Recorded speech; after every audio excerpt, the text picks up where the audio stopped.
வணக்கம். உங்கள் சிநேகிதி மாலதி மகாதேவன். இன்று எனக்கு உணவு இருக்கா?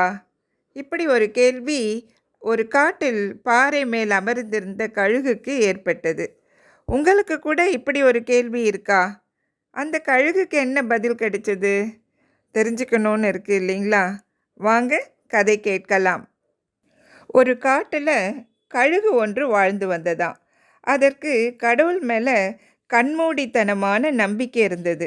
அதனால் அது தனது பெரும்பாலான நேரத்தை ஒரு பாறையின் மேலே அமர்ந்து இறைவனை தியானிப்பதிலேயே கழித்து வந்ததாம்.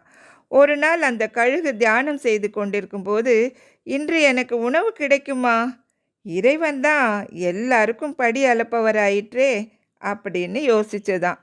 எனவே பாறையில் நின்றபடியே, இறைவா, இன்று எனக்கு உணவு கிடைக்குமா என்று பெருங்குரலில் கேட்டது.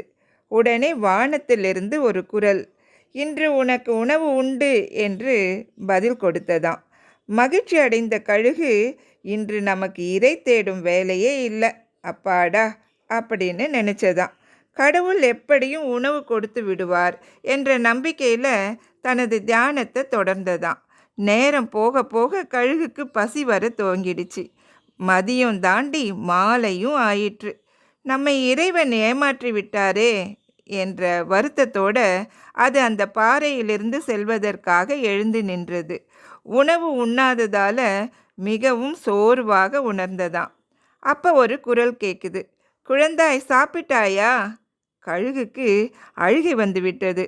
மாலை வரை காத்திருந்தேன், உணவு எதுவும் கிடைக்கல, என்னை ஏன் ஏமாத்தினீங்க என்று கேட்டது கழுகு.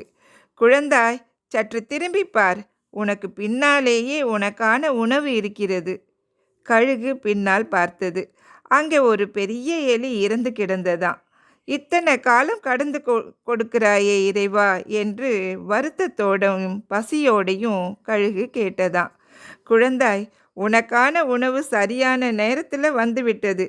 நீ தான் அதை தேடி எடுக்காம காலம் தாழ்த்தி விட்டாய்.